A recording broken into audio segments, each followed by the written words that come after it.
Yeah, we're excited to be here. Got through our first practice this morning. Happy for this team. I've been proud of our team and the transition. You never know. Number one with bowl games, with the portal, and then to throw a transition at head coach on top of that. Every team handles it differently, and these guys from the very beginning, it's been pretty obvious to all of us that this team wants to play in this bowl game, and whether we have guys leaving or not, the uncertainty that's out there, it hasn't really mattered. They've handled their business. And this team genuinely wants to be here, wants to finish this thing off, a chance at 10 wins, and really excited about this game.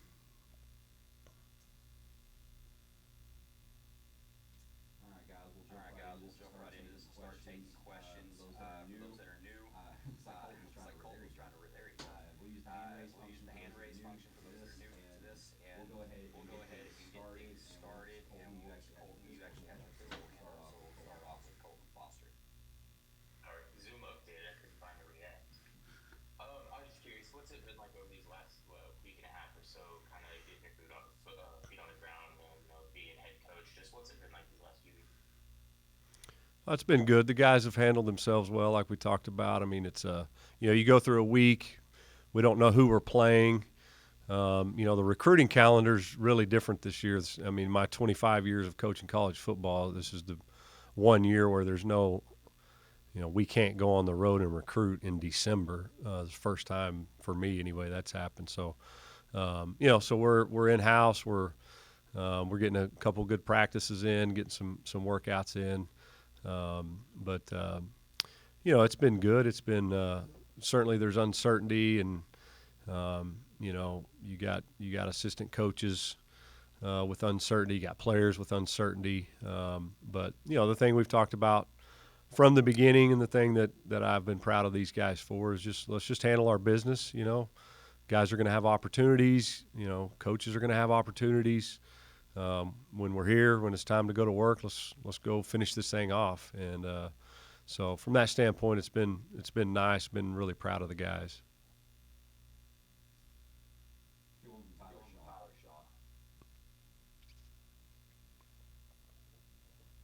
Yeah, Coach. What's been? I mean, you guys have that. You said kind of that mentality. Let's just handle our business with so much, uncertainty and everything. How much does reaching that 10-win mark kind of become a motivator for this program, and how much are you guys fueled by, what happened last year to a chance to get double-digit wins? Yeah, I really feel like personally for this team, I think the 10-win mark is a big thing. I think that carrot's hanging out there. That's been obvious, and I think a lot of these kids wanted to be here at this bowl game. Most of them came to FCS, were recruited here as an FCS player, and most of them have never been to a bowl game. So I think the experience of going to a bowl game and having a chance to go win 10 games, I think both of those things combined is really what has kind of fueled this team in these 3 weeks.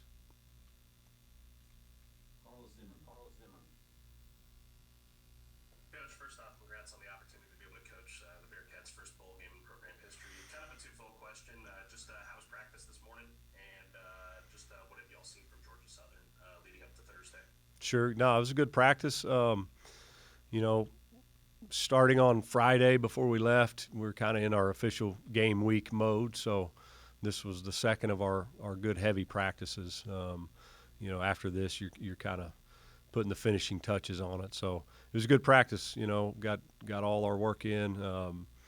Again, was proud of the guys. We went early. We wanted to practice early. We're used to practicing early. I wanted to see how we would get up and respond, and we did a pretty good job with it. And, once we got on the field and got going, guys were locked in. We were definitely locked in and got our work in. As far as Georgia Southern goes, I mean, it's going to be a heck of a matchup. I feel like they're similar to us in that they probably feel like they're a couple of plays away from playing in their championship game and winning their conference championship. They had they had a couple of big wins. They took Boise to the wire. We know what Boise is, and they beat Marshall, who won that league. So they had a couple big time wins, and again, I mean, there's two comparable teams.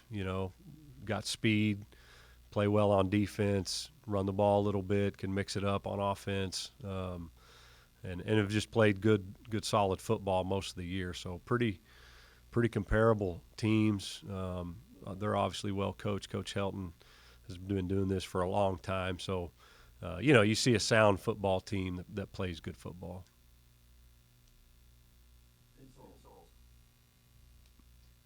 Yeah, Coach, we saw a season high in passes from Hunter Watson there in the season finale against Liberty. Was that maybe just what Liberty was giving you, or do you want to maybe look to carry some of that over to the bowl game too?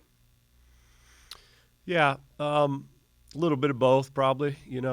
Certainly each game, what the defense does is dictates a little bit of what you're going to do offensively. But yeah, we wanted to continue to become more aggressive. I mean, we hit a little bit of rut there, obviously in the mid part of the season. Started the season really well offensively, and we're pretty explosive.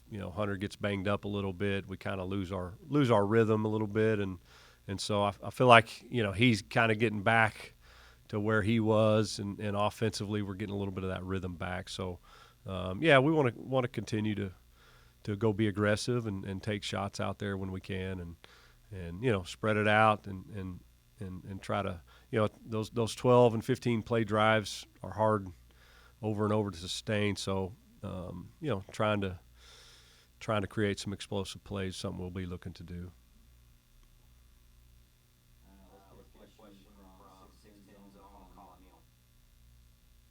Hey, Coach. I was curious. What have y'all been looking at mostly on film when it comes to that Georgia Southern defense? Any playmakers that y'all been looking at more intently than others, or just something about them overall that you see as a challenge? Yeah, I mean, number one, they just got good team speed, on defense. Good athletes, quick, just good team speed. I mean, number one, the linebacker, I believe he was maybe the player of the year on defense in that league. I mean, he certainly jumps out on film, but there's no weak spots over there. They're really sound in what they do. They don't do a ton, they don't. They're not mixing up blitzes every single play in different fronts, and they're good at what they do, sound at what they do, and usually when you have a team that's playing pretty well on defense and not using a whole lot of different calls, that usually means they're pretty good at getting off blocks and can run and tackle, and that's kind of what I've seen on film.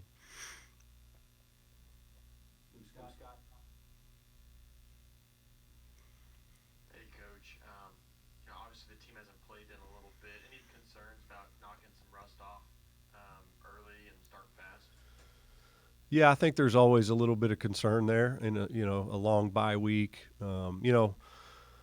We have had two. I mean, we had the longest bye week I've ever been a part of there in our second bye week during the season. So we've at least been through it, and I don't know. It's hard to really gauge, to be honest with you. You feel good on one hand that you're getting guys fresh and they look faster, they look more explosive. You certainly want that component of some time off. But yeah, at the same time, you want to make sure you're not too far away from it. The schedule worked out pretty good. We didn't have to go take 2 weeks off and send our kids home like some of these teams are doing that are playing later in this bowl season. So, I mean, we were right back at it the next week, with 2 practices, I think. So, yeah, hopefully that won't be an issue for us getting off to a fast start.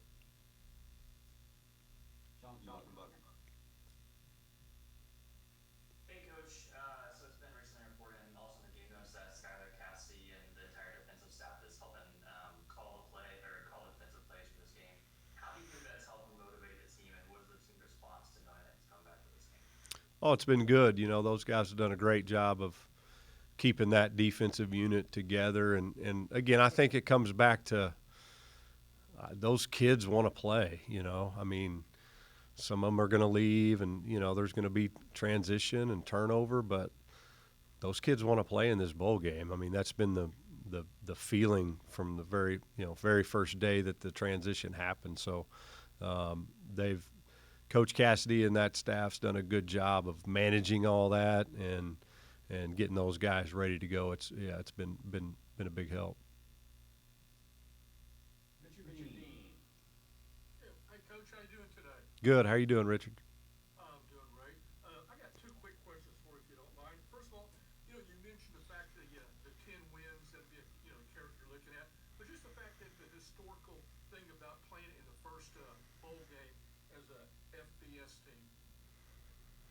Yeah, it's exciting. I mean, I think our kids feel that. That's something we talked about going into the season. Once you start getting close to that sixth win, it comes up. So, yeah, I mean, I think they're excited about it, and it's fueled us in this last few weeks. I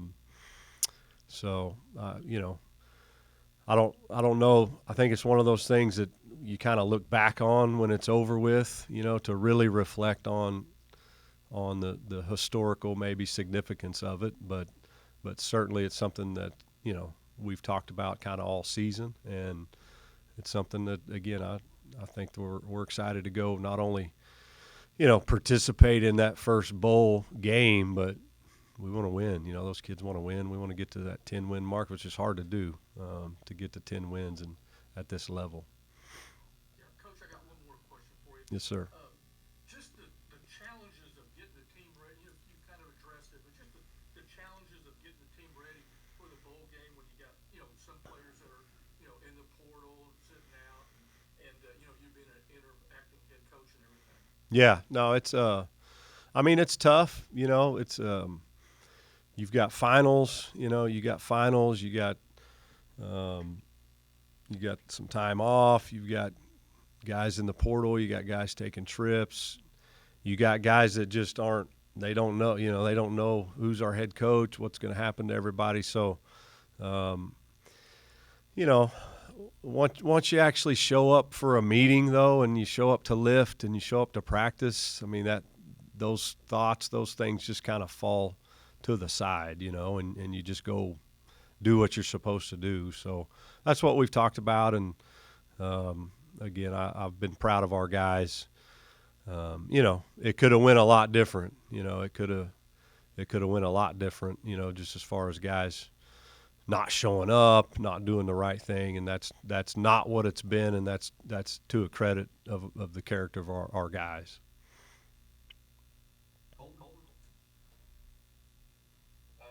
Noah Smith has been a guy for this team for these last 6 years. He's 11 yards away from 1,000 career rushing, 1,000 career receiving. Will be the only Bearkat to do that. Do you kind of foresee getting him some carries there to maybe get over that mark? Yeah, we're always trying to get the ball to Noah. He's a unique player. I mean, he's not very big, but he runs big. He runs strong. It's just from day one for me, it's he was a guy that made a bunch of plays before I ever got here, and you don't really understand it till you kind of see it in your ear. But just the way guys kind of melt off of him sometimes, the way his feet are quick, he can change directions. He's just so instinctive. He's one of those players that, like, he feels the tacklers coming from all angles before he actually sees them, and it's kind of what makes him what he is. He's just so instinctive, and he's tough. He's a tough runner. He's physical. So yeah, we're always trying to find a way to get him the ball. So hopefully we can do that. Coach, this will be your 11th bowl game that you've participated in. How much are you going to lean on that experience at Oklahoma State, Memphis, and Virginia Tech to aid you in this bowl game on Thursday? Yeah, I mean, once the game kicks off, I don't know how much that'll help. I mean, just in some of the preparation, there's not a lot of people in this program that have been to a bowl game. So, just some of the prep and planning and,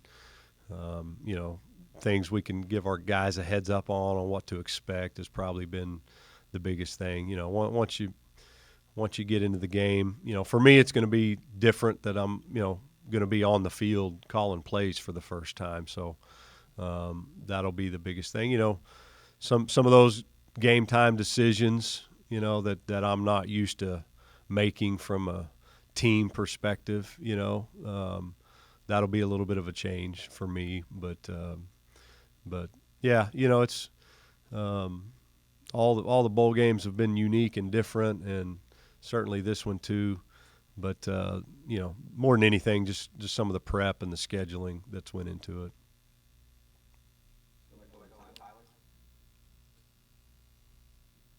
You kind of touched on it earlier, talking about the offense, but what would you just kind of say your evaluation of this offense throughout the season has been, and then what do you want to see from the offense on Thursday?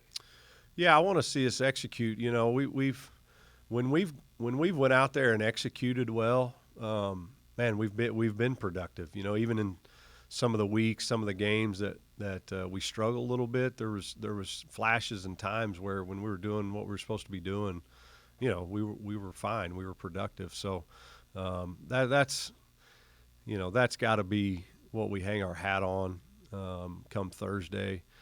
Always taking care of the football, making sure we don't shoot ourselves in the foot. I mean, that's what just gives you a chance to even start with. But it's been frustrating at times. I know for us as an offensive staff and for our players, but we've just continued to plug along, and I feel like the last couple of weeks we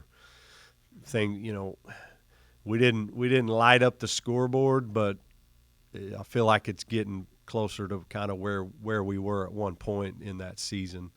So we just got to continue to build off of that and go out there and execute one play at a time. And I think our guys believe and know that if that's what we do, if that's what they'll get out there and lock into doing one play at a time, that they know we can move the ball and score on these guys as well. So.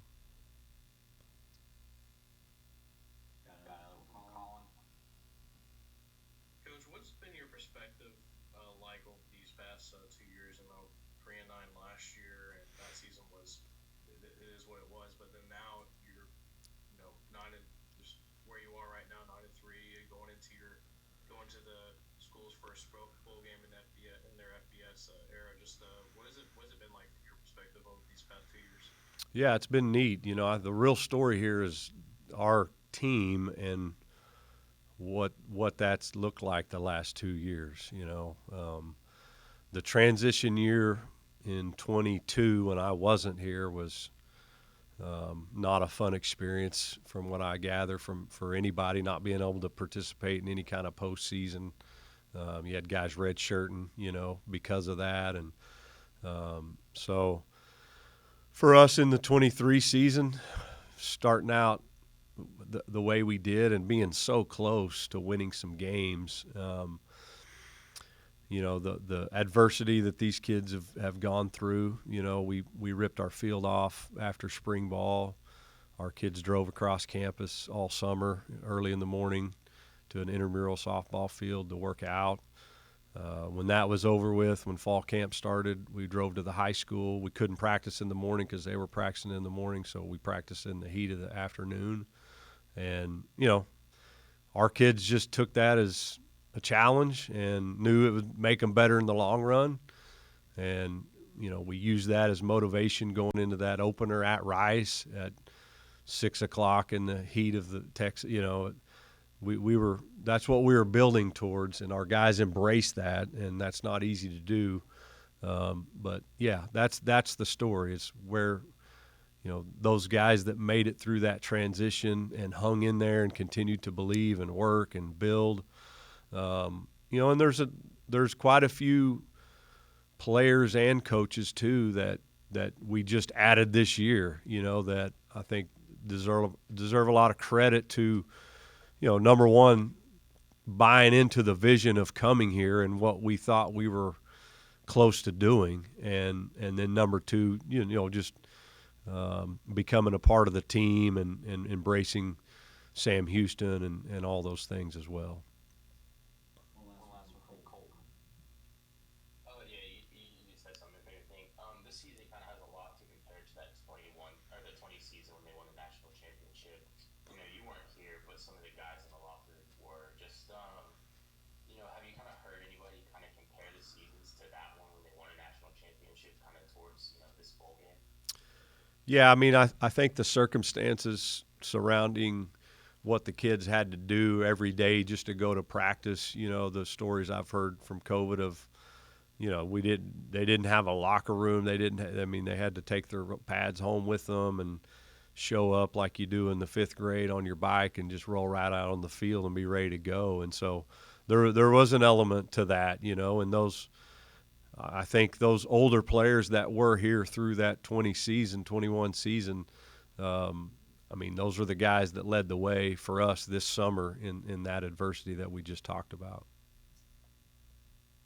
All right, guys, I got one more. I got a writing question. Statesboro Herald, and we're going to go ahead and call it. We got the call coming up here in about 5 minutes. So, Coach, one from Josh Autry at Statesboro Herald. You guys scored a lot of close games and turnovers as a key to success. Georgia Southern has won games in which they've created turnovers and lost when they haven't. How much role do turnovers play in the outcome of the game? Yeah, it's huge. It's the number one indicator at any level of football of wins and losses. So it's there's nothing else that we emphasize and talk about more than that. And yeah, we've done a pretty good job of that. It's given us a chance. Even when we haven't been as productive as we've wanted to be offensively.